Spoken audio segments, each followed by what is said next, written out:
So I guess I just kind of wanted people to get to know you and get to know the cast.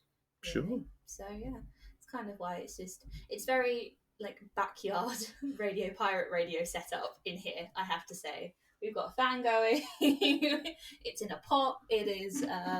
But yeah, so.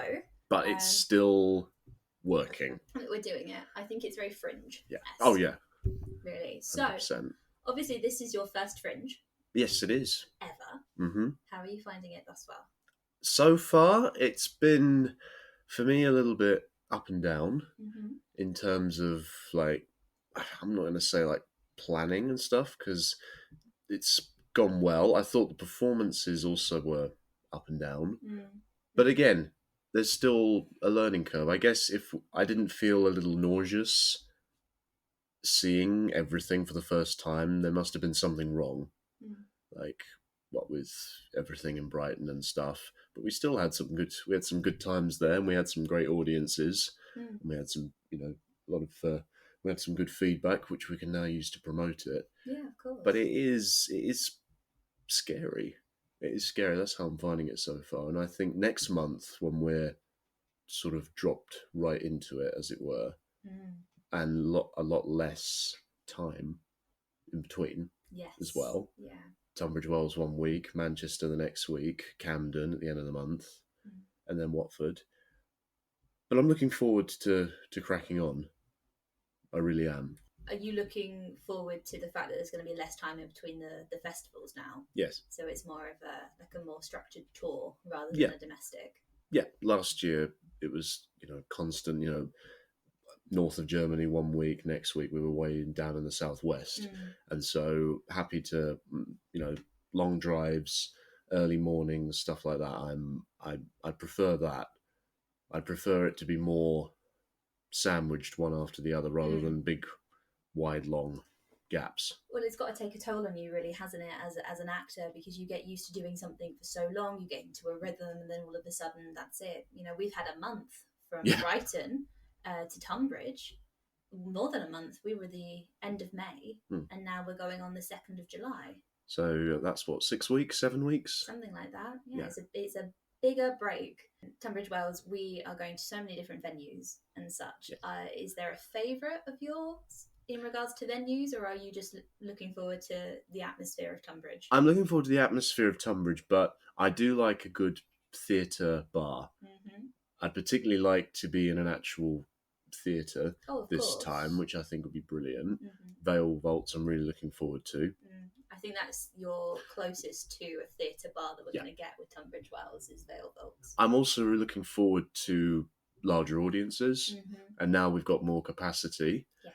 Vale Vaults is, what did you say, 25? 25, so it's very intimate. Yeah. But then other theatres and venues, we've got we've got more seating, haven't we? We do, but our tickets are selling. Yeah. Which I think is insane, considering how we don't live in Manchester and we're not regulars to London or to Tunbridge Wells. The fact that people are just buying tickets from the work that we're doing on social media, I think it's quite... Well, yeah. Do you think social media is kind of one of the biggest strengths that we have as Min Theatre at the moment? Definitely.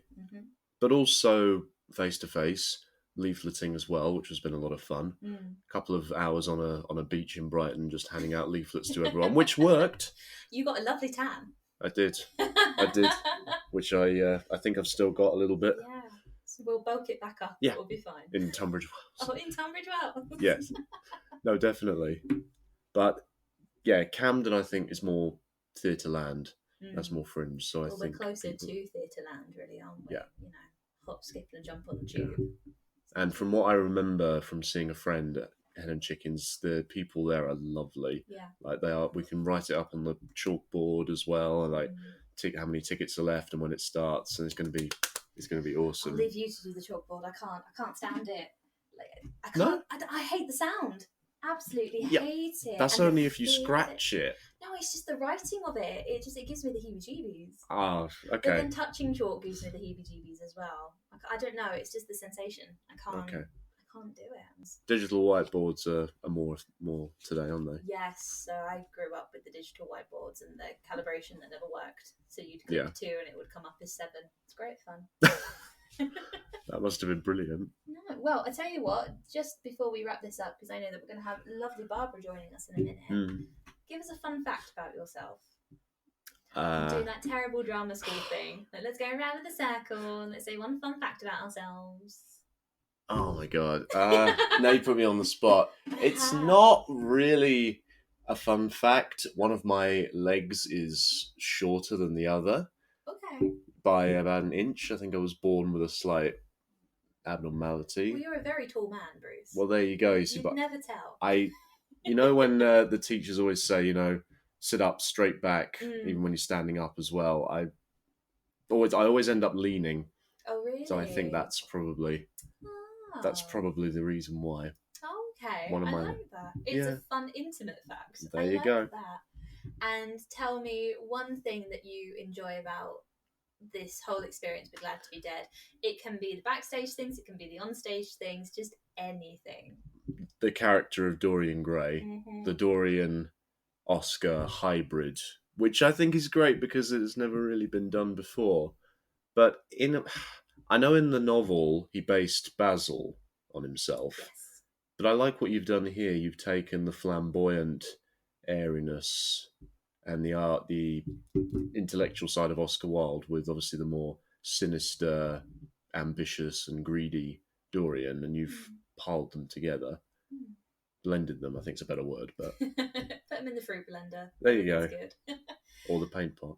Or the paint pot, indeed. Were mentioned in our reviews, which is incredible. You and Barbara both came off swimmingly in all of our reviews, which I'm just so happy as kind of hybrid director, castmate, event manager. It's just really lovely to see you and Barbara succeeding and getting the recognition that you deserve from it. It's brilliant. Thank you. Well, thank you very much for sitting down and talking to me. Now that your break's over, let's get you back to work. No peace. No peace for the wicked. At all. None whatsoever. No rest at all.